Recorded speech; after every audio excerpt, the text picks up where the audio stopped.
A K. Joshi school येथे आंतरराष्ट्रीय योग दिन मोठ्या उत्साहात साजरा करण्यात आला. यावेळी विद्यार्थ्यांना योगाचे महत्त्व, त्याचे शारीरिक व मानसिक आरोग्यावर होणारे सकारात्मक परिणाम याविषयी सविस्तर माहिती देण्यात आली. कार्यक्रमादरम्यान शिक्षकांनी योग या विषयावर लघुनाट्य सादरीकरण केले. तसेच नियमित योगाभ्यासामुळे निरोगी जीवनशैली कशी घडते याबाबत विद्यार्थ्यांना मार्गदर्शन करण्यात आले. शिक्षकांनी दिलेला प्रेरणादायी संदेश विद्यार्थ्यांनी उत्स्फूर्तपणे स्वीकारला. या उपक्रमामुळे विद्यार्थ्यांमध्ये योगाबद्दल जागरूकता निर्माण झाली असून निरोगी आणि संतुलित जीवन जगण्याची प्रेरणा मिळाली. कार्यक्रम यशस्वी करण्यासाठी शाळेच्या शिक्षक व कर्मचाऱ्यांनी विशेष परिश्रम घेतले. त्यांना शिकवणं तर अगदीच सोपं नाहीये, पण ते त्यांच्या कलेने घेतलं ना तर मग ते ऐकतात. असं नाहीये की ते करतच नाही. त्यांना सांगितलं डोळे मिटून बसा, श्वासावर लक्ष द्या, तर ते सगळं करतात आणि एकदम नीट करतात. जसं तुम्ही शिक्षक म्हणून तुम्ही करून घेतात तसं पालकांना काय सांगणार की त्यांच्याकडनं पण घरी करून घेणं गरजेचं आहे, तर तुम्ही काय सांगणार? हो, मला नक्कीच असं वाटतं की पालकांनी त्यांच्या हातात फोन देण्यापेक्षा ऑरल्स टीव्ही समोर बसवण्यापेक्षा थोडंसं मेडिटेशन ऑरल्स असं दिवा लावून पुढे कॉन्सन्ट्रेशन करायला लावलं तर नक्कीच त्यांच्या माइंडवर खूप जास्ती चांगला परिणाम होईल आणि त्यांना त्याची सवय देखील राहील. जाता जाता काय मेसेज देणार तुम्ही सगळ्यांना, पालकांना, मुलांना आणि शिक्षकांनाही? माझा असा मेसेज राहील पालकांना स्पेशली, प्लीज मुलांच्या हातात आत्तापासूनच फोन देऊ नका.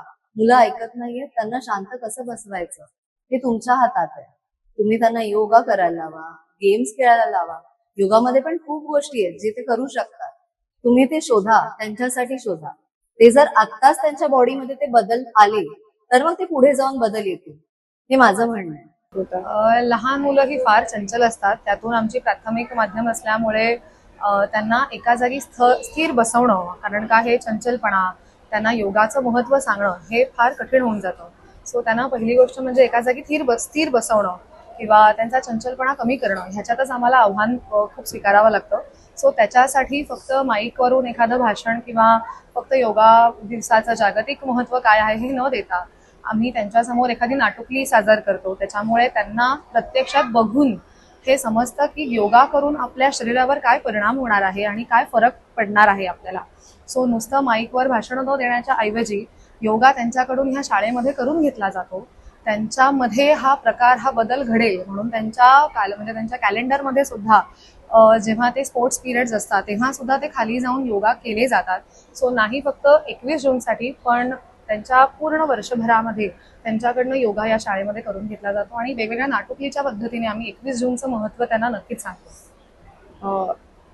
योगा हा हल्लीच्या पिढीमध्ये म्हणजे स्पेशली मुलांमध्ये, लहान मुलांमध्ये मोबाईलचं अवेअरनेस खूप आहे. तर योगा काय सांगतं किंवा काय देतं योगा?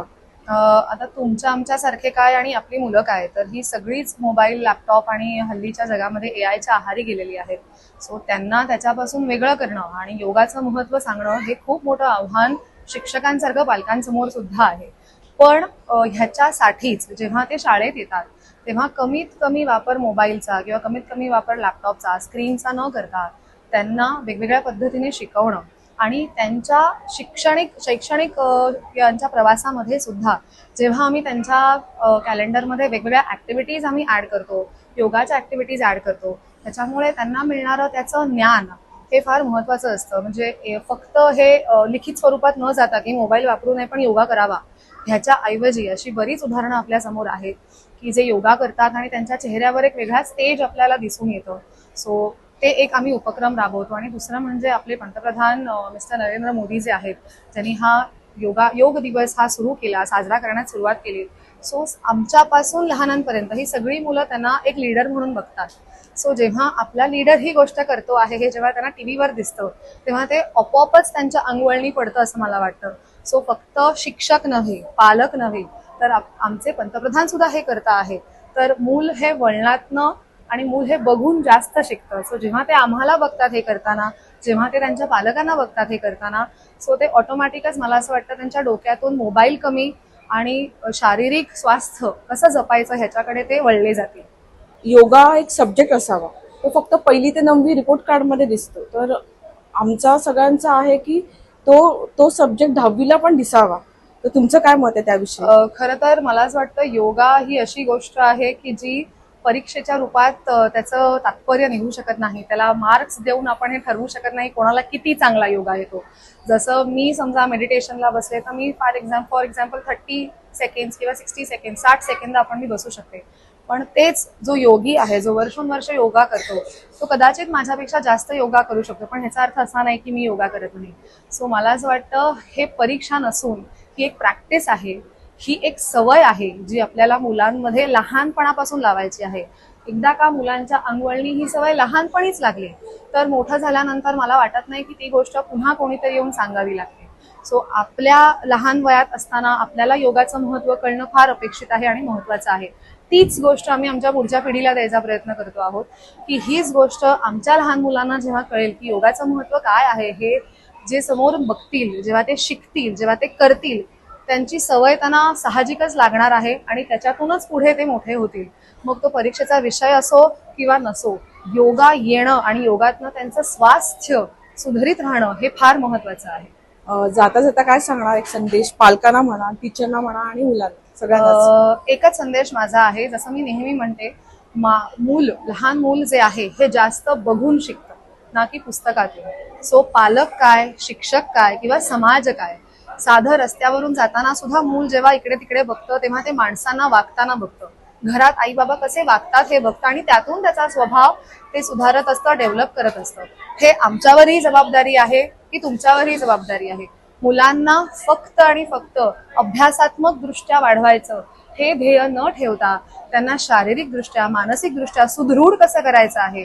आजकालच्या जगामध्ये एवढा तणाव, एवढा स्ट्रेस आहे, तो स्ट्रेस हँडल कसा करायचा हे शिकवण्यासाठी आपल्याकडे पूर्वजांपासून दिलेला एक अभ्यास आहे, तो म्हणजे योग. याचं महत्त्व आपल्या शाळांमध्ये आणि आता पालकांमध्ये सुद्धा जागृत व्हायला झालेलं आहे.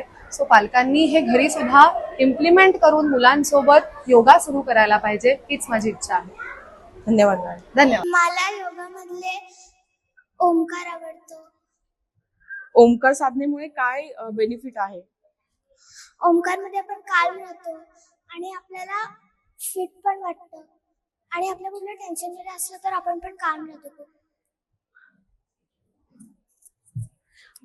तुला काय आवडतं योगामध्ये? कुठली आसन आवडतात? सूर्यासन. मग त्याचे बेनिफिट काय आहे? आपण खूप फ्लेक्झिबल राहतो आणि फिट राहतो. योगा चांगला की मोबाईल बघणं चांगलं? योगा. मग त्याचे फायदे काय आहेत? आपण योगाने हेल्दी राहतो, आपण काही पण करू शकतो आणि आपण खूप फ्लेक्झिबल पण राहतो. तुझं नाव काय? श्लोक ऋषिकेश करंदीकर. तुझं नाव काय? माझं नाव अरविंद आहे. आता तुम्ही बघितलं, तू दिवसभर योगा टीचर बरोबर ट्रेनिंग म्हणून होती, तर तुला कसं वाटलं? आज सगळ्यांना तू शिकवलं योगा, तर तुला कसं वाटलं? खूप बरं वाटलं. मग योगाचे बेनिफिट काय सांगणार तू सगळ्यांना? की आपलं डोकं शांत राहतं, आपण कधी असं चिडचिड नाही करत जास्त आणि आपली कामं सगळी पटपट होऊन जातात, आपल्याला काही टेन्शन नाही राहत. योगाचं कुठलं आसन बेस्ट आहे तुझ्यासाठी की तुला सगळ्यांना सांगावं वाटतं की हे? वृक्षासन. मग त्याचे काय फायदे आहेत? आपला बॅलन्स चांगला राहतो, आपण फ्लेक्झिबल होतो. तुझं नाव काय? अंजली बेडेकर. तुला योगा आवडतो का? योगामध्ये तुला काय शिकायला मिळतं? त्याच्यामध्ये मजा पण येते आणि शिकायला खूपच मिळतं. ते खूप मिळतं ते मला सांगू नाही शकत. तुझं नाव काय? माझं नाव विशेष महादेव खरात. तुला योगा आवडतो का करायला? हो, खूप आवडतं. तुला काय मिळतं, म्हणजे काय तुला त्याच्यातनं तू घेतो त्या योगामधनं? मला एक्सरसाइज करायला भेटते, मी फिट राहतो त्याने आणि हेल्दी राहतो. मला त्याच्यामधून खूप काही करायला भेटतं. तू योगाविषयी काय सांगशील? काय सांगणार तुला? तू इतर मुलांना सांगायचं असेल तर तू काय ऍडवाइस देणार? तुझं नाव सांग. माझं नाव ओवी मराठे. मी असं सांगेन की योगा केल्यावर आपण फिट राहू, हेल्दी राहू, प्लस योगा केल्यावर आपल्याला मज्जा पण येईल आणि अजून खूप साऱ्या गोष्टी आपण योगामध्ये करू शकतो. तुझं नाव काय? माझं नाव स्वरा संकेत नंदिनी रावते. मोबाईल बघणं जास्त चांगलं का योगा चांगलं? योगा करणं जास्ती चांगलं. का? कारण की योगामुळे आपण फिट राहतो आणि आपल्याला खूप चांगलं पण वाटतं त्याच्याने आणि जेव्हा आपण ओंकार करतो तेव्हा आपल्या माइंडला एकदम काम वाटतं, जरी आपण कुठल्या टेन्शन मध्ये असतो तरी. सौ Anandibai Keshav Joshi, English medium school primary section कडून तुम्हाला हॅपी इंटरनॅशनल योगा